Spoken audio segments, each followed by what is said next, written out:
Magandang gabi sa lahat. Ang ating pagbubulay-bulayan sa gabing ito ay tungkol sa paano maging mas malakas kaysa mga hari o mananakop. How to be strong than kings or conquerors. Mas malakas pa sa mga hari at sa mga mananakop. So, kahit ano yon kalakas na hari o mananakop, ang bayan ng Diyos ay magiging mas malakas. So, ang tanong, paano? Para malaman natin, babasa tayo ng isang talata at doon tayo kukuha ng tinatawag na mga kahulugan. Sang-ayon sa Proverbs chapter 16 verse 32. Sabi rito, "He that is lowly to anger is better than the mighty, and he that ruleth his spirit than he that taketh a city." Siyang makupad sa pagkagalit ay maigi kaysa makapangyarihan, at siyang nagpupuno sa kanyang diwa ay maigi kaysa sumasakop sa isang bayan. Ang conquerors. So, ang tao pala na slow to anger ay mas malakas pa siya o mas makapangyarihan pa siya sa mga hari at saka sa mga mananakop ng bayan. Yun yung sinabi ng salita ng Panginoon. So, ang kailangan ng Panginoon nito na meron tayong tinatawag na faith, na kapag ang tao slow to anger, isa yan sa ang tinatawag na katangian ng Panginoon. Diba? Better than the mighty. So, yun sinasabi. So, basahin natin yung Tagalog kasi nag-echo yung Tagalog. Siyang makupad sa pagkagalit ay maigi kaysa makapangyarihan, at siyang nagpupuno sa kanyang diwa ay maigi kaysa sumasakop ng isang bayan. Higit na mabuti ang taong mapagpasensya kaysa sa taong makapangyarihan. Higit na mabuti ang taong nakakapagpigil sa sarili kaysa taong nakakasakop ng isang lungsod. So, hindi basta-basta yung taong makupad sa pagkagalit. Merong isang panahon, pagkakataon na kahit konti lang, hindi lang magawa yung gusto, or parang ang pagbanggit ng salita, parang minute na. Diba? Parang magalit agad kahit walang dahilan, di ba? Sabi rito, yung tao na slow to anger, mas makapangyarihan pa siya sa mga hari. Bakit kaya? Sabi rito sa komentary nito, is Christ using cutting words, stern criticism, and unkind suspicion toward his people who commit fault? Ang sagot, si question yan, no. Gumagamit ba si Kristo ng mga masasakit na salita, na mahigpit na pamumuna, at yung tinatawag na hindi magandang mga hinala sa mga taong nakagawa ng mga pagkakamali? Ang sagot, hindi. He takes every infirmity into account. He acts with discernment. He knows every one of our failings, but He uses patience. For otherwise, He should have perished long ago on account of our bad treatment of Him. Sabi ng Panginoon. Sabi, hindi talaga siya nagbabanggit ng mga salita na masasakit. Kaya minsan sasabihin ng tao, mas gusto ko kasama ang hayop. Kasi ang hayop, hindi ako sinasaktan. Kasi yung hayop, hindi nang iinsulto. Yung hayop, hindi nagsasalita ng masakit. Tapos, ang hayop, talagang masunurin sa amo. Di ba? So, malambing. Kinukonsider niya ang bawat isa sa atin. Alam niya yung tayo ay marami tayong mga kabiguan o mga pagkakamali. Kaya hindi niya hinahamak ang taon na ganon. Mas kinakaawaan niya. Pero ang matindi, ganito ang sunod sa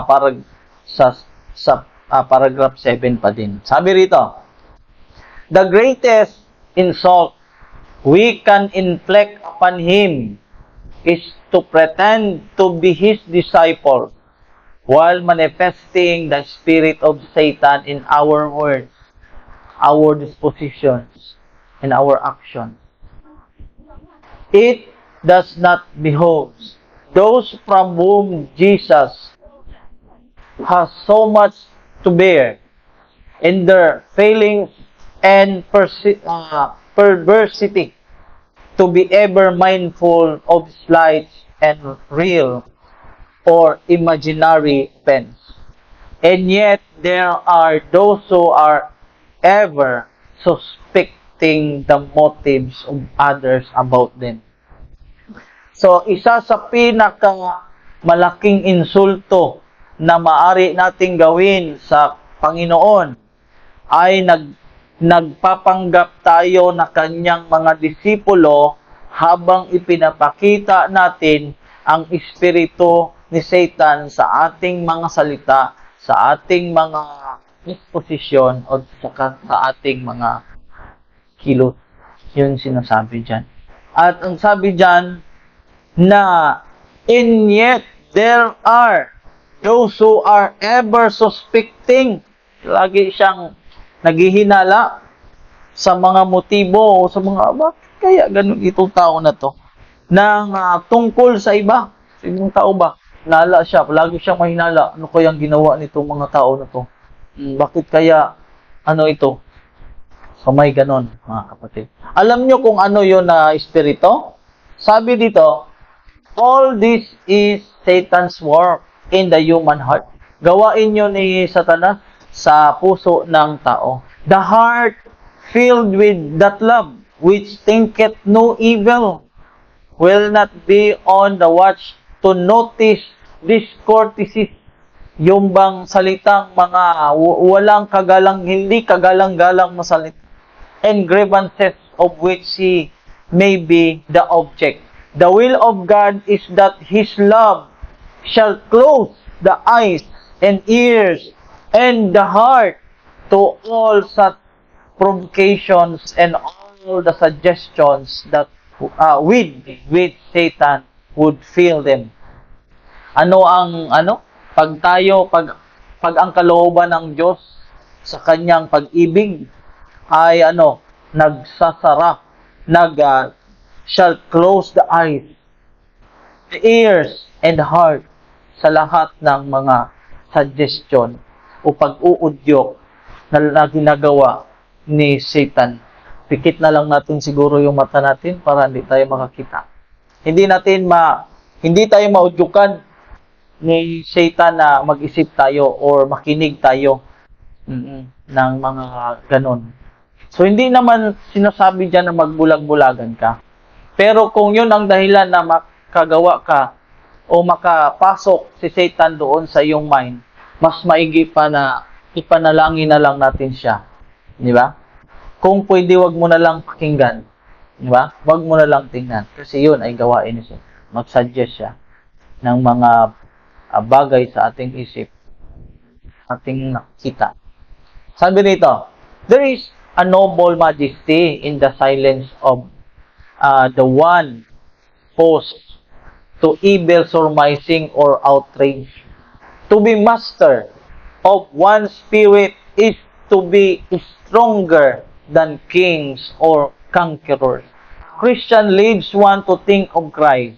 He will be affable, kind, patient, humble, and yet courageous and firm in vindicating the truth and the name of Christ.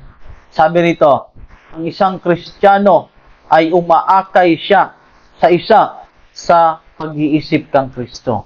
Siya ay nagiging mapagbigay, nagiging mabait, matiisin, mapagkumbaba. At sabi rito, and firm in vindicating the truth. Yung maging ano siya, matibay o matatag. Oo. Matibay na tumatayo sa katotohanan sa pangalan ni Kristo. In the name of Christ. So, yun ang sinasabi dito sa ating pag-aaral. Kasi yung sa isip lahat, mga katulad nung pinag-aralan natin, sa isip lahat yun. At hindi natin ito magagawa na walang tulong ng banal na Espiritu o walang tulong ng Panginoong Jesus. Meron tinatawag na the law of kindness. The law of kindness on your lips. Kasi yung salita, itong bibig, maliit lang to na bagay sa part ng tao, pero sisira ito, susunog ito ng malaking bundok. Yung bibig, magagamit natin to para magkaroon tayo ng maraming kaibigan. Pero sa bibig, magamit natin to na mawalan tayo ng mga kaibigan. Kahit matagal na kayong magkasama sa maraming taon, magkamali ka lang 1 minuto. Magkamali ka lang sa pagbanggit. Kamali ka lang dahil wala ka sa mood. Kamali ka lang, 1 minuto lang. Yung ilang taon nyo magkasama, yung ilang taon nyo na close kayo, pagka nagkamali ka ng pagbanggit, hindi mo na mabawi yun. Masisira na yung maraming taon yung pagsasama. Pagkakaibigan. Best friend. Di ba? Sabi rito. Therefore, as God's chosen people, holy and dearly beloved, clothe yourselves with compassion, kindness, humility, gentleness, and patience. Yung sabi ng Bible. Bear with each other and forgive one another. If any of you has a grievance against someone, forgive as the Lord forgive you. Lahat tayo na subject dito. Walang sino man siguro sa atin na sinasabi niya na, alam ko na yan. Nagawa ko na lahat yan. Di ba? Nagawa na hindi walang isa sa atin. Pero, may pag-asa, yung sinasabi na inspiration na, as God's chosen people. The Lord will help every one of us where we need help the most in the grand work of overcoming and conquering self. Kasi ito yung kaaway natin. Ito yung kailangan natin ma-overcome. Ito yung ating kailangan masupil, masakop yung sarili. Let the law of kindness be upon your lips and the oil of grace in your heart. This will produce wonderful results. You will be tender, sympathetic, courteous. You need all these graces. Ang natin lahat yun. The Holy Spirit must be received and brought into your character. Then it will be as holy fire, giving forth incense, which will rise up to God, not from lips that condemn, but as a healer of souls of men. So, yun yung kailangan natin magawa o may sakabuhayan sa araw-araw. Kaya nga, mas maigi na lang na magtahimik na lang, lalo na kung sasalitaan ka na ng masama. Kasi hindi mo matatalo ang sama sa masama, kundi talunin mo ang masama sa mabuti. So, yun mga kapatid. So, ipag-pray natin sa Panginoon na i-guide niya, talungan tayo na makapagsalita tayo ng mabuti sa pagkakataon na hindi mabuti.